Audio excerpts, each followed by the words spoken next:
Buenas tardes, noches, ¿cómo andan? Bienvenidos a Las Consecuencias. Hola, Nico Lantos, ¿cómo le va? ¿Qué tal, Ari? ¿Cómo estás? ¿Todo bien? Bien, muy bien. Me siento, somos dos y tenemos un programa de tele. Ahora van a venir los tres candidatos presidenciales, acá como hicieron en tele. Cuando quieran. No estaría mal. Cuando quieran. No estaría mal. Los vamos a invitar. A los tres. A que hagan lo ¿Separados mismo. o juntos, como prefieran? Juntos. Bueno, como en ellos TN. elijan. Sería muy divertido. Tenemos un montón de preguntas para hacerles. Bueno, tenemos... Preguntas que estoy seguro que no les hacen en ningún otro lado. Y sí. Sí. Ese es el tema. Bueno, tenemos muchos temas importantes del día. Arrancamos con la lluvia y las inundaciones. Realmente Sí. hay mucha preocupación, sobre todo en la zona de La Plata y aledaños, una vez más. Sí, La Plata que se inunda bajo la intendencia de Julio Garro, que ya también lo vi en TN hace un rato, echándole la culpa a la provincia de Buenos Aires de lo que pasa en la ciudad que él administra. Más allá de las culpas, hay mucha gente trabajando de la provincia de Buenos Aires en un comité de crisis, porque hay muchos evacuados. Hace un ratito nomás hablamos con Fabián García, que es el director provincial de Defensa Civil del Ministerio de Seguridad de la provincia de Buenos Aires, y mirá lo que nos decía.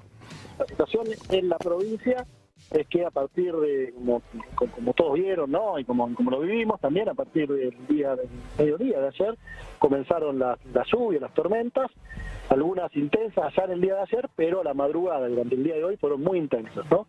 Sobre todo en algunos sectores.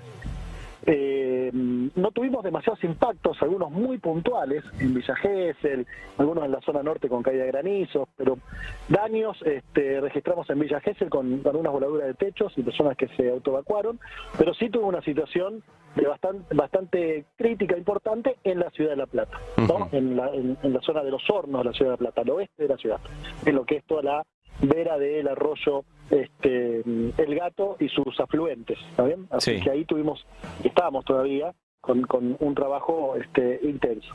Bien, ¿hay evacuados? Sí, hay muchos evacuados, ¿sí? Ahora estamos haciendo relevamiento, ¿no? Nosotros estamos evacuando a las personas a los centros evacuados municipales.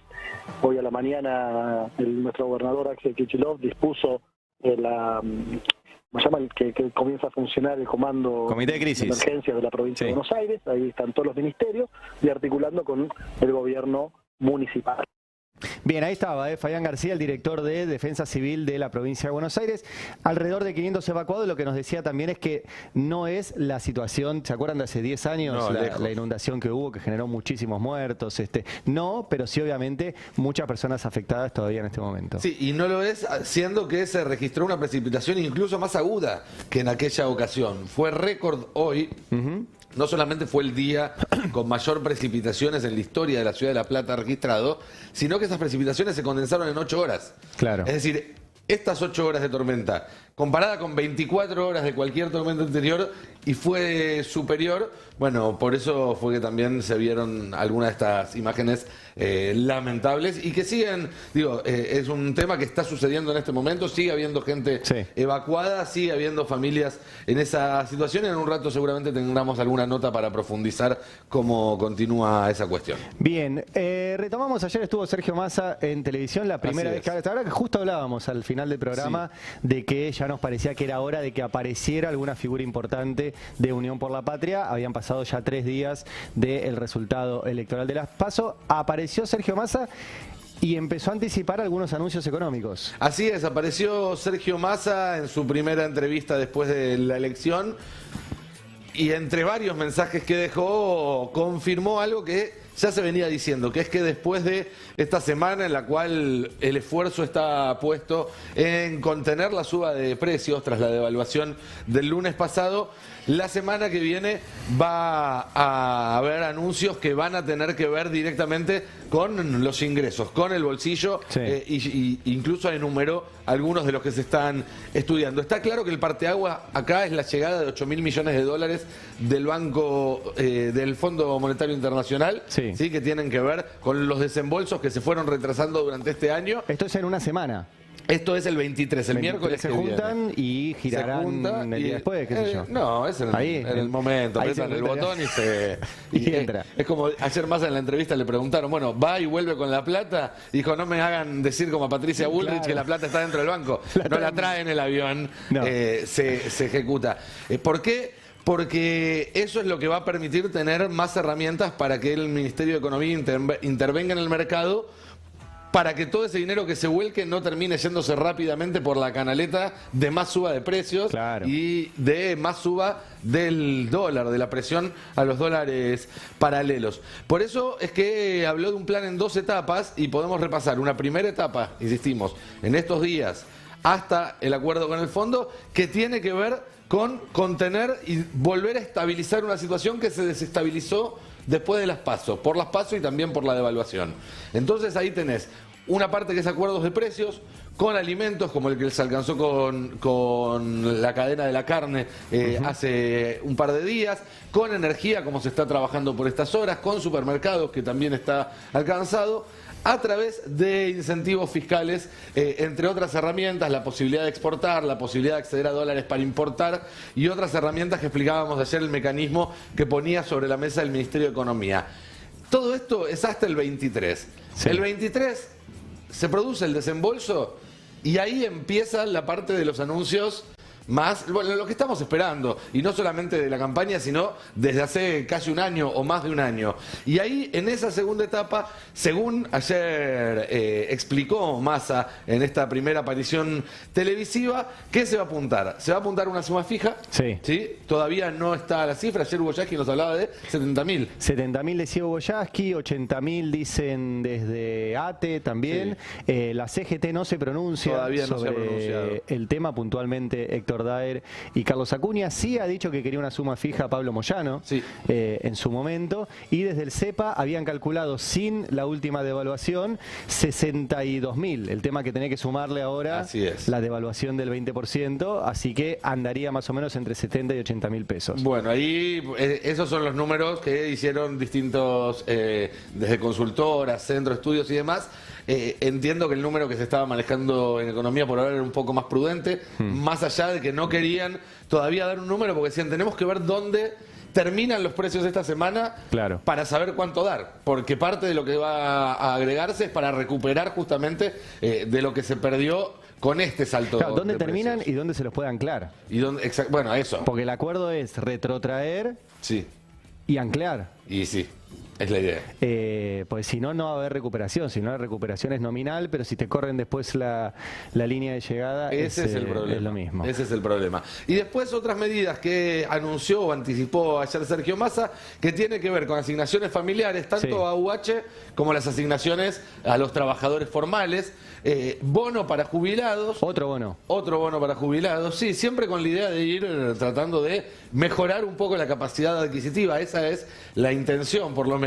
Y te agrego, aunque no lo mencionó él ayer, que también se está hablando, y lo decía Hugo Yasky, de algún mecanismo para actualizar más rápidamente el salario mínimo vital y móvil. ¿Por qué? Porque de ese número del salario mínimo vital y móvil están atadas muchísimas prestaciones, atadas muchísimas prestaciones que se actualizarían para que de esta manera el alcance llegue al sector formal, pero también a todos los trabajadores informales que a través de alguna prestación el Estado les provee ayuda, que son varios millones. De esa forma, la idea de Massa es de acá a 10 días ya tener una economía con sobre la mesa, las medidas, las decisiones tomadas, cosa de que, bueno, haya tiempo hasta las elecciones para que se vaya acomodando y se sienta esta mejora del poder adquisitivo en el bolsillo. Con el desembolso, el gobierno también va a tener más poder de fuego en los dólares financieros. Claro. Que la brecha no se movió, que ese fue uno de los temas también que pasó esta semana. O sea, la brecha era del 80% el viernes, entre el dólar oficial y los financieros, y hoy es del 80%. O sea, lo que hizo fue correrse todo. Así es. Bueno, la idea es, ya que se corrió el oficial, tratar de bajar los financieros. Y los dólares se bajan con dólares. Los dólares se bajan con dólares, tal cual. Ari. Bueno, vendrán una semana o 6 días el desembolso del fondo. Campaña, pero en Comodoro Pi. Qué raro. No se la van a perder, no se la perdieron nunca. De hecho, ahora en un ratito, si nos da el tiempo, vamos a repasar los 1001 usos de la ruta del dinero que no era acá, ¿sí? Pero que desde el año 2013, hace 10 años, la utilizan sistemáticamente cada vez que tienen que o pelearse con el gobierno en ese momento del 2013 o encubrir alguna medida económica que tomaba Macri una vez en el gobierno. Ahora en un rato van a ver cómo la ruta del dinero K fue la primera de las causas del Lofer, ¿sí? Estamos hablando de principios del 2013, justo en el momento que Cristina mandaba una reforma judicial al Congreso y justo en el momento en que Cristina había firmado el memorándum de entendimiento con Irán. Ahí empieza la ruta del dinero K, que era un armado de Jorge Lanata, con 2 testigos guionados para decir que Lázaro Báez era el testaferro de la familia Kirchner. Por eso era la ruta del dinero K. 10 años pasaron, en el medio se fue el fiscal Guillermo Marijuán con excavadoras a hacer pozos a ver si encontraba un PBI en la Patagonia, cosa que obviamente no encontró. En el medio hicieron un juicio de la ruta del dinero solamente la parte de Lázaro Báez, que fue condenado por lavado de dinero, y nunca apareció nada vinculado a Cristina en 10 años. Ahora, la tuvieron 10 años en un proceso. Así es. Entonces la condena es el proceso. Ya no importa. Bueno, finalmente Marijuán este año dijo, pidió el sobreseimiento, pues se dio cuenta después de 10 años que no había nada, y al día después de que pide el procesamiento Marijuán, se presenta una ONG que se llama Bases Republicanas, que básicamente está integrada por todos exfuncionarios de Mauricio Macri. ¿Y en función de qué se presenta en la causa? Pide ser querellante, dice que la corrupción afecta a todo el mundo, entonces a ellos incluidos también, y ellos representan a toda la ciudadanía argentina afectada por la ruta del dinero que no era acá y que ya fue juzgada en juicio el lavado de dinero Lázaro Báez, pero se presentan para pedir ser querellantes y que se anule el sobreseimiento de Cristina. El juez Casanelo les dice no, ya está, se terminó, pero hoy, por eso digo la campaña en Comodoro Pi, hoy 2 jueces nombrados por Macri, Mariano Llorens y Pablo Bertuzzi. Mariano Llorens llegó por concurso, pero después conocimos que se juntaba con Macri en Olivos.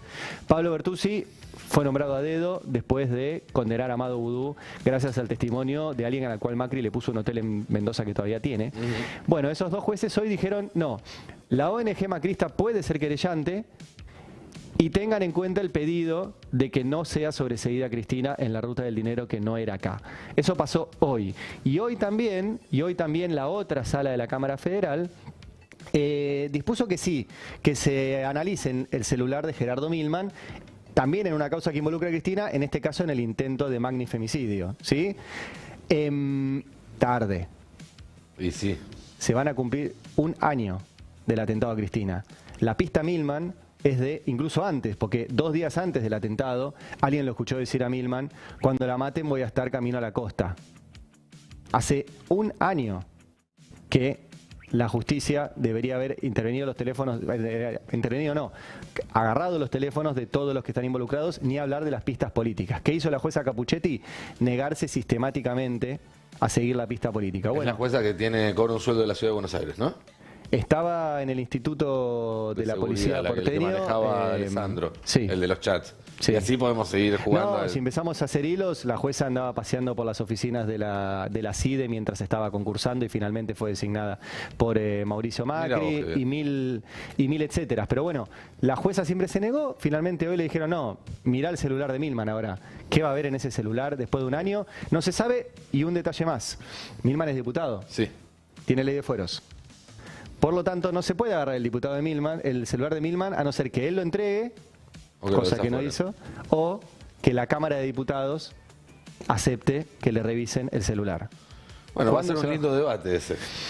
Sí, si logran reunir quórum y todo eso, sí. Pero bueno, esas son las 2 novedades de la campaña desde Comodoro Pi. Bien, ¿te parece que nos vayamos a Ecuador, donde este domingo va a haber elecciones en medio de un clima de violencia? De hecho, esta tarde volvió a hacer noticia un tiroteo durante una recorrida de campaña del candidato Noboa. Finalmente, al parecer fue una falsa alarma, o mejor dicho, no fue una falsa alarma. Hubo un hecho delictivo común al mismo tiempo que estaba pasando la caravana, por eso se activaron las alarmas, pero no hubo un ataque contra el candidato. Lo cierto es que llega como gran favorita la candidata del espacio de Rafael Correa, Luisa González. Que está proscripto. Rafael Correa, claro, él no puede competir en las elecciones porque está proscripto. No puede pisar No puede pisar Ecuador porque va preso. De Ecuador. Así es, así es. Luisa González es la principal candidata para las elecciones de este domingo. Y en segundo lugar había un candidato derechista, Ian Topic, y competía ahí cara a cara en algunas encuestas segundo, tercero con Villavicencio, el que mataron la semana pasada. Hace pocas horas la justicia electoral autorizó al que va a ser el reemplazante de Villavicencio, Zurita, Cristian Zurita es el candidato que lo va a reemplazar por ese partido, y luego aparece cuarto entre las opciones un viejo conocido que es Yacu Pérez, el líder indigenista y ambientalista de Ecuador. Bueno, entre esas está la definición de este domingo con el correísmo como principal candidato después de haber hecho un muy buen rol en las elecciones locales que fueron hace nada más que 3 meses, así que estaremos atentos esperando esos resultados. Muy bien, vamos a ir a una tanda. Quédense que en minutos les contamos sobre el equipo económico de Javier Milei, que va a tener un Zoom con el FMI. Mañana a la mañana. Y también les vamos a mostrar los 1001 usos de la ruta del dinero acá, que hoy se volvió a meter en la campaña. Ya venimos. Tarde 24 minutos. Hoy además se conoció un dato importante, tiene que ver con la canasta básica total y la canasta básica alimentaria. O sea, ¿qué necesitas para no ser pobre? ¿Cuánta guita necesitas para no ser indigente? Un hogar de 4 integrantes, 2 adultos, 2 menores, necesita 250 lucas. 240. Para no ser pobre, 248.962, vamos a redondear en 250, sin contar alquiler, sin contar alquiler. El alquiler, que es otro de los grandes temas, hay que ver si la semana que viene hay sesión para tratar esto. Para una familia de 4 integrantes necesitas un 3 ambientes, ¿sí? 2 piezas y un livingcito. Sí, eso sería lo ideal. Acá en Capital, si lo conseguís por 100 lucas, avísame. Porque no hay.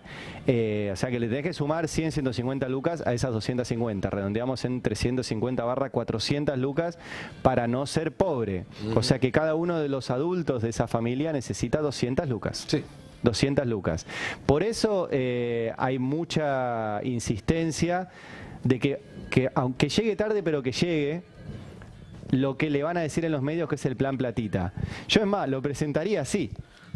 No, claro, porque la próxima entrevista con Bonelli o con Majul o con quien sea que dé algún candidato del gobierno le van a decir, y ahora lanzaron el plan platita en medio de la campaña.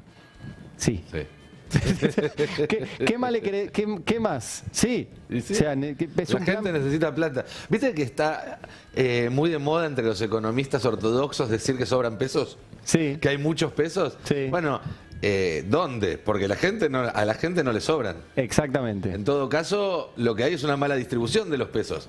Si alguien siente que hay demasiados pesos y otro siente que no le alcanza para llegar a fin de mes, entonces quizás hay demasiados pesos en un lado y demasiado pocos en otro. Ayer también, cuando hablaba Massa, decía, bueno, estamos logrando acuerdos con las grandes cadenas de supermercados, con las grandes cadenas alimenticias, y dijo, voy a caer antipático, pero no llegamos a los comercios de cercanía, que representan entre el 60 y 70% del consumo diario. No es cierto que las grandes superficies concentran todo el consumo. Hay personas que en el día van y compran al almacén, y ahí es muy difícil llegar. ¿Qué dijo después? Ojo, a eso los están cagando los mayoristas. Va a haber mucho control de los mayoristas en esta etapa del programa del Ministerio de Economía, al menos eso es lo que decían desde el equipo. Sí, por eso digo, se necesita, a ver, son un montón de variables, no es que simplemente haciendo la suma fija solucionás todos los problemas. Ahora, si tenés un equipo frenando los precios y tratando de retrotraerlos donde podés, tenés que tener otro equipo inyectando guita en los sectores populares.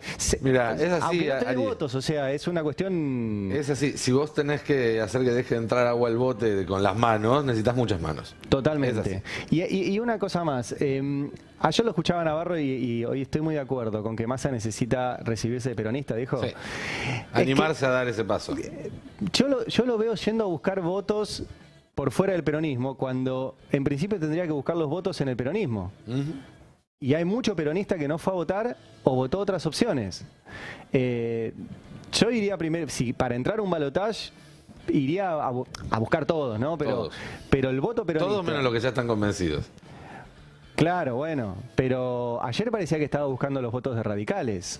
Habla de que la universidad... Yo qué sé yo, los radicales ya no son lo que eran. por lo menos en la dirigencia. Sí, Creo, hay que buscar todos los votos, me parece. Algunos se buscan hablando y otros, la mayoría, se buscan haciendo. Como decíamos hace un rato, hay que esperar unos días más a que llegue el desembolso de FMI. A partir de ahí, por lo menos lo que prometen en economía es que van a empezar a llegar estas buenas noticias. Muy bien. Digo, no tiene mucho margen. Bueno, hablando del FMI, se viene reunión virtual, dijo Milei ayer, no sé, no va a viajar con el FMI, pero es interesante para empezar a saber un poco más de él y de sus equipos. Sí, vamos a empezar primero, en realidad, antes de ponernos a mirar el equipo. Quiero que veamos dos videos. A ver. El primero es uno que ya vimos acá, que es Milei en La Nación Más, al día siguiente de las PASO, diciendo que estaba listo para asumir la presidencia. Te pido que lo volvamos a ver porque ahora lo vamos a encarar por otro lado. Dale.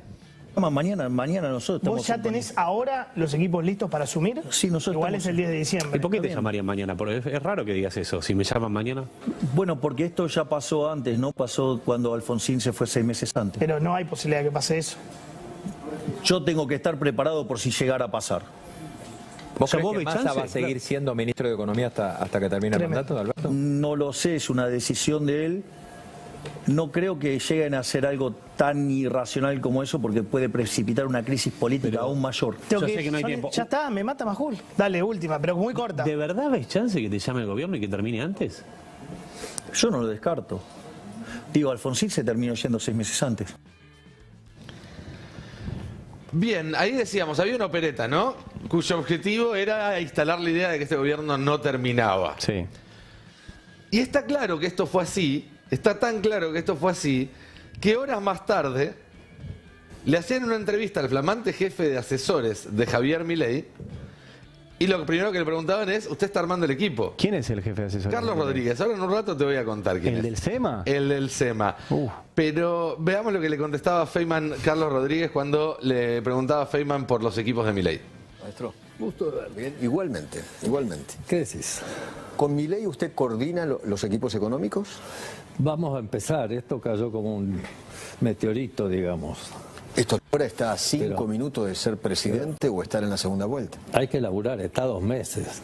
Tenemos 2 meses para realmente juntar equipos que no solo tengan ideas, sino que tengan experiencia. Y somos un partido nuevo. Claro. Se los traduzco para los que no entiendan el español, están en bolas. No tienen equipos, claramente, porque el jefe de asesores, el encargado de armar los equipos, le preguntan cómo son los equipos y dice, tranquilo, faltan 2 meses. Necesitamos encontrar gente que no solamente sea inteligente, sino que tenga experiencia. Hoy me dijeron que Milei en privado reconoce que lo sorprendió. No que ellos estaba listo para esto. no tenían estos votos, que no ni cerca. Pero no confundir eso con que ahora no estén dispuestos a ir a fondo para obtenerlo. Quien me lo dijo, me dijo que le dijo, mira, no nos sorprendíamos, pero ahora sí, y Tenemos voy, miedo. y le voy a dar para adelante. Sí. Mirá vos, Carlos Rodríguez, contemos un poco quién es, porque es un personaje. Ya vamos a llegar a él, porque en realidad Carlos Rodríguez llega de la mano de otro personaje. Claro, dice Carlos Rodríguez, gente con ideas, que son las ideas que les gustan a ellos, y experiencia. Sí. ¿A dónde tenés que ir a buscarlo? A los que la chocaron hace 4 años, pero ahí obviamente no los podés encontrar porque están en otro partido en este momento y porque además están muy desgastados con la sociedad y necesitan una renovación de caras. ¿De dónde más saca gente con experiencia y esas ideas? Del menemismo. Del menemismo. Mañana va a estar acompañado por 3 personas en el Zoom, Javier Milei. El primero es Roque Fernández. Quizás a los más chicos no les suena el nombre, pero quienes tienen un poco más de edad sabrán reconocer a este hombre, Roque Fernández, que fue, para que se hagan una idea, presidente del Banco Central entre el 91 y el 96. Es decir, es el presidente del Banco Central de la convertibilidad. Antes de eso, o sea, ¿cómo llega hasta ahí? ¿Qué tenía en su currículum para llegar hasta ahí? Bueno, 2 cuestiones. La primera es que era un Chicago Boy. ¿Qué eran los Chicago Boys? Los Chicago Boys eran un grupo de economistas, sobre todo chilenos, pero también había algunos argentinos y algunos brasileros, que formaron parte de una camada en la Universidad de Chicago,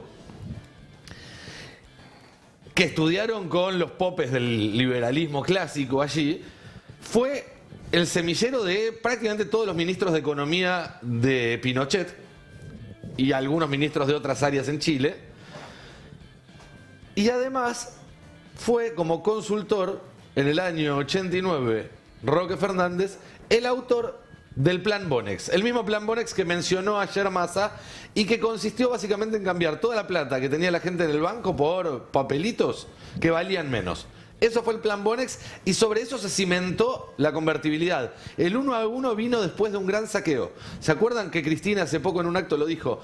Todos se acuerdan de la explosión con la que terminó el 1 a 1 y del corralito con el que terminó el 1 a 1, pero pocos se acuerdan que empezó con otro corralito, que fue el Plan Bonex. La gente no pudo sacar la plata del banco y le dieron papelitos y eso es lo que tiene planeado hacer en este momento Javier Milei y para eso convocó al autor. Cuando se fue del Banco Central, estuvo entre el 91 y el 96, implementó la convertibilidad y luego se fue a reemplazar a Cavallo, a Domingo Cavallo. Cuando Cavallo se pelea con Menem, el que lo reemplaza en el Ministerio de Economía fue Roque Fernández, que después del 99 se dedicó a la carrera privada y tuvo trabajos en el Fondo Monetario Internacional y el Banco Mundial, entre otros organismos. ¿Quién era el secretario de Política Económica de Roque Fernández? Carlos Rodríguez, este jefe de asesores de Javier Milei, que es el segundo del equipo que mañana va a comunicarse con el Fondo Monetario Internacional. También Chicago Boy,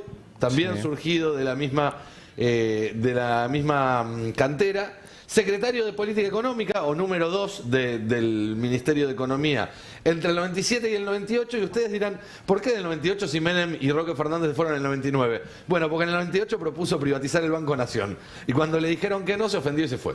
O le metieron una patada en el orto, según la versión. Quiso privatizar el Banco Nación este señor Carlos Que yo Rodríguez. recuerde, Carlos Rodríguez también trabajó en dictadura en el Banco Central. En los planes que hacía Ricardo Arriazu y Alejandro Estrada, que eran los que puso el SEMA como parte de los funcionarios técnicos de la dictadura empresario-militar. Y Rodríguez, que era joven en ese momento, fue parte de esos equipos que trabajaban en lo que se conoció como la tablita. La tablita de Martínez de Oz. Así es. Bueno, estaba en esa banda también. Qué divino. Y por último, el tercero de este trío de los Panchos, que va a estar mañana con Milei recibiendo el FMI, es Darío Epstein. Lo habrán visto bastante en la tele últimamente. Es Tuitea unos años mucho, más jóvenes, tuitea mucho. También pasó por Chicago. Fue director de la Comisión Nacional de Valores entre el 92 y el 94. ¿Qué pasó en ese periodo? Bueno, se privatizaron las siderúrgicas, Entel, Gas del Estado e YPF, y todo eso pasó por la CNB. Claro. Porque claramente lo que tenían que hacer era que acciones que estaban en manos del Estado pasaran a manos privadas. Este buen hombre fue el responsable entonces de la privatización de las empresas siderúrgicas del Estado Nacional, Siderar, entre otras, Entel, Gas del Estado e YPF. En ese momento, en esa época, se decía que se habían vendido las joyas de la abuela, ¿sí? Para poder implementar el 1 a 1, para poder implementar la convertibilidad, se habían vendido las joyas de la abuela. Es una metáfora bastante clara porque implica los ahorros. Los ahorros, pero también una cuestión que tiene que ver con el acervo familiar, no solamente económico, sino en un montón de aspectos. Bueno, hay otro asesor de Milei, al que Milei llama su economista favorito, que se llama Emilio Campo, que no va a estar mañana en la reunión con el FMI, porque por lo menos es la información que yo tengo, porque está más armando el plan macroeconómico y manejándole el proyecto de dolarización. Él es el autor del proyecto de dolarización que quiere llevar adelante Milei. Y que fue un programa de radio a explicar un poco para Doña Rosa de qué se trata este proyecto de dolarización, porque él admite que es difícil de transmitírselo a las personas comunes. ¿Y le explicó? Escucha esto, Ari. A ver. Si querés, desde el punto de vista mediático, el principal problema de nuestra propuesta es que no es algo que Doña Rosa intuitivamente va a entender. Si querés, de alguna manera, se lo podrías decir es, mira, vos sabés que te va a llegar una herencia el año que viene, pero necesitas un montón de guita ahora. ¿Qué haces? Y le vas a pedir a la abuela que te dé las joyas y vas a la calle Libertad, las empeñás, le decís, abuela, no te preocupes porque yo sé que me está entrando la herencia del año que viene y las voy a recuperar. Pero la herencia de quién, de la abuela. Está proponiendo, claro, la herencia de la propia abuela. Dice, dame las joyas y tiro hasta que... O sea, realmente esto podría ser un sketch de Capusotto y no lo es. Si no es fuera realmente el autor del plan de dolarización de Milei explicándole a todos los argentinos, sencillo para que entiendan que su plan es que la Argentina empeñe las joyas de la abuela hasta que la abuela se muera y cobre la herencia. La verdad es que estamos en manos de unos nenes. Me hace acordar muchas charlas con Amado Boudou. La próxima vez que venga se lo preguntamos, porque Boudou se formó ahí, se formó en el SEMA. Y siempre cuenta que en un momento él daba clases explicando esto mismo que explican estos muchachos, que te explica Carlos Rodríguez, que te explica Roque Fernández, que te explican... y que en un momento, claro, estaba dando clase y se dio cuenta que todo lo que estaba explicando era un verso. Y ahí dijo, no, esto no es para mí, y empezó a trabajar en ANSES y bueno, de ahí toda la carrera que conocen de Amado Boudou. Pero bueno, qué fuerte que estos personajes estén de nuevo. Un dato más, ahora que me acordé de lo de Carlos Rodríguez en el Banco Central. Banco Central en el cual también estuvo Domingo Cavallo. Claro. Bueno, todos ellos eran parte de ese equipo. Sí. Roque Fernández llega al Central por... consejo de Cavallo. Cavallo tenía que implementar la convertibilidad y necesitaba a alguien en el Central que le haga de coequiper. Porque además lo de la independencia del Banco Central es un verso que ellos no se creen, que solamente venden, pero que después cuando les toca a ellos ponen a alguien de confianza. Y todos estos personajes, ¿de qué viven? No viven de dar clase. No. Tienen think tanks, son fundaciones. Dos particularmente, una era el SEMA y otra era la Fundación Mediterránea. Hay trabajos académicos realmente muy interesantes que empiezan a buscar el financiamiento de esas fundaciones y el financiamiento cruzado. Y lo que ves es que hay empresas muy importantes, y les voy a dar dos que las van a conocer, Arcor y Techin, que ponen mucha guita en esas fundaciones para que creen a estos personajes que después llevan políticas económicas a candidatos que no tienen equipos, que solamente los benefician a ellos. Obvio. Y en el caso de la dictadura se vio muy patente porque este equipo fue, entre otras cosas, el que estatizó la deuda privada. Pues la dictadura no solo se endeudó el Estado. Después se endeudaron las empresas. Se endeudaron las empresas y el Estado se hizo cargo de la deuda de las empresas. Mira, de alguna manera, no exactamente, pero es un paralelo a lo que está pasando ahora. Durante el macrismo se endeudaron las empresas y los dólares para pagar esa deuda la está poniendo el Estado argentino, o los argentinos, o el Banco Central argentino. Bueno. No es la misma maniobra, porque hoy en día no podrían firmar un coso que diga vamos a pagarle la deuda a Techin. No, pero básicamente Techin se lleva los dólares y deja los pesos. Totalmente. Sí, hay un estudio de Cifra que mostró eso, que de todos los dólares que se fueron, más de la mitad se los llevaron las empresas para teóricamente pagar deuda privada. A sus muchas veces a ellos mismos. Afuera, muchas veces a ellos mismos. Bueno, nos quedan 20 minutos. Para las 8 tenemos una pequeña tanda y ya volvemos. Y la campaña sigue también en Comodoro Pi, que no se contentó con la condena contra Cristina, ¿sí? Una condena proscriptiva por la cual ella tomó la decisión también de no tener ninguna participación electoral, sino que hoy, si leyeron los portales al mediodía más o menos, se habrán enterado de que la Cámara Federal de Comodoro Pi ordenó que se revise el sobreseimiento en la ruta del dinero que no era acá. Esta causa tiene 10 años, arranca en 2013 y 2013 es, a mi entender, viendo todo este proceso, el punto de inicio del lawfare por dos cosas puntuales.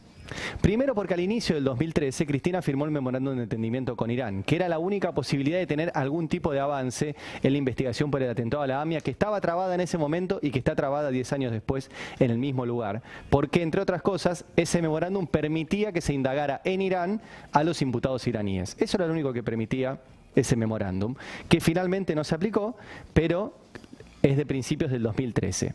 Y poco tiempo después, Cristina envió 6 proyectos de reforma judicial para intentar democratizar un poco el funcionamiento del Poder Judicial. Eso fue el 8 de abril del 2013. Acá está la tapa de Clarín que dice: Cristina inició su avance más fuerte sobre la justicia cuando mandó estos 6 proyectos de ley. Vamos a hacer una cronología de los 1001 usos de la ruta del dinero que no era acá, porque nunca encontraron a Cristina en esa causa, solamente encontraron que Lázaro Báez, al cual acusaban de ser su testaferro, efectivamente había lavado guita y tuvo un juicio oral y ya fue condenado.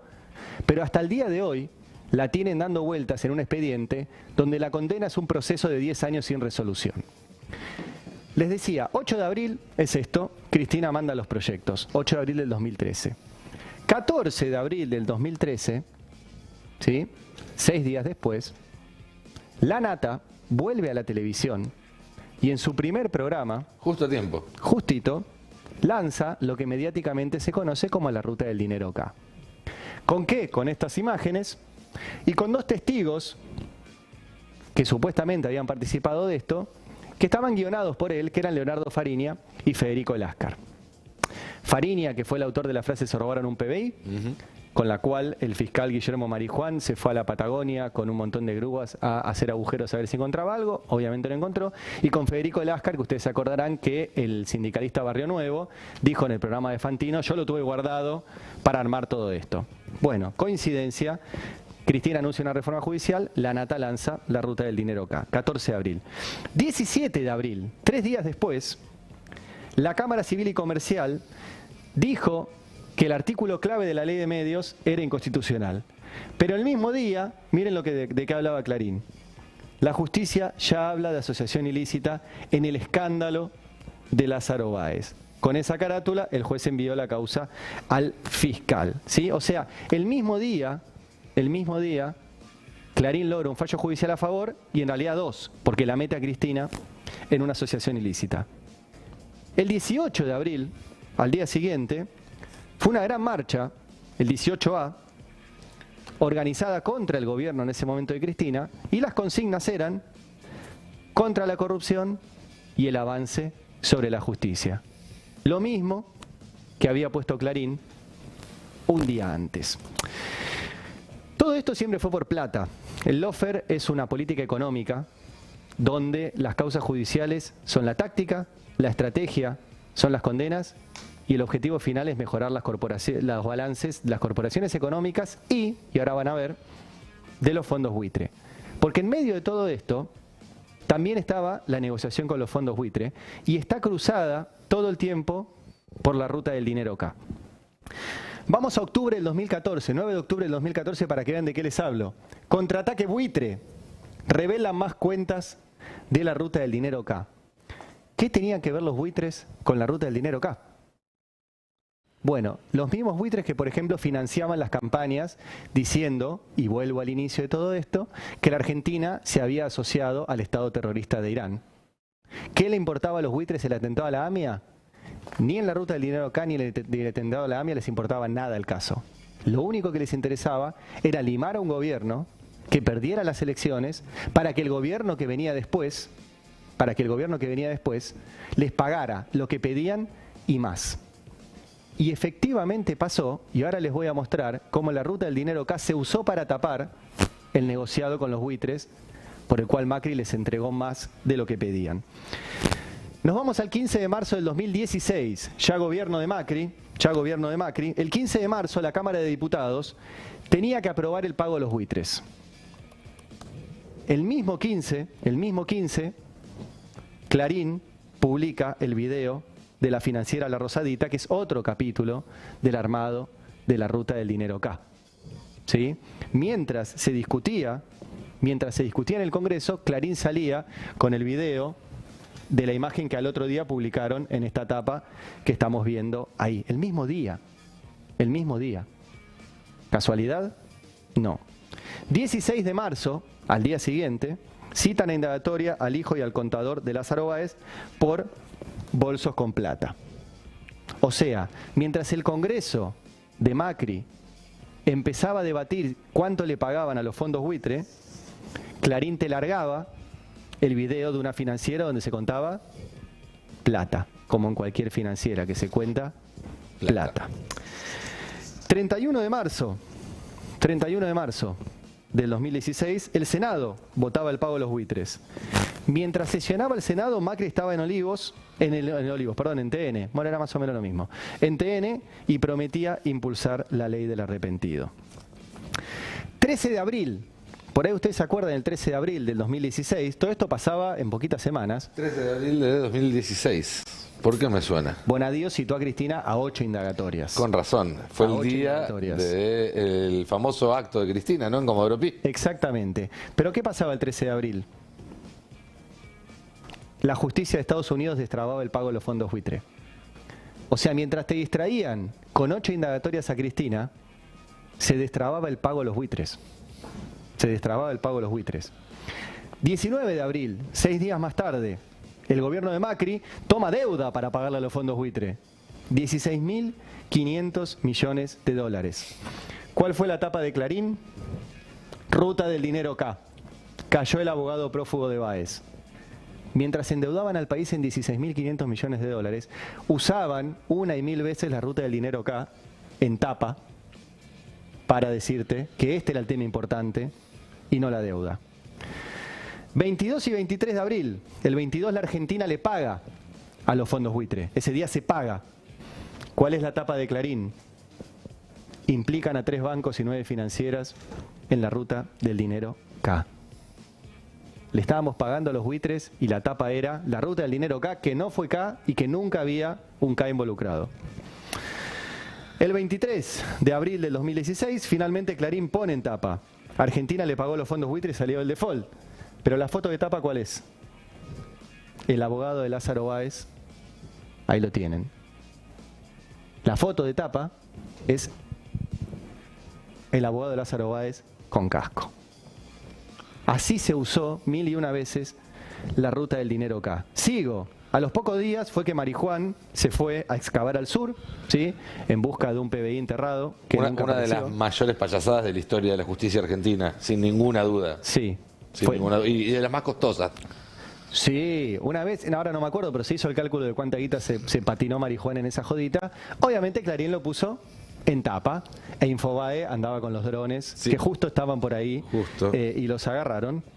Y el 1 de mayo del 2016 es que Leonardo Fariña dice: Néstor y Lázaro se robaron un PBI entero.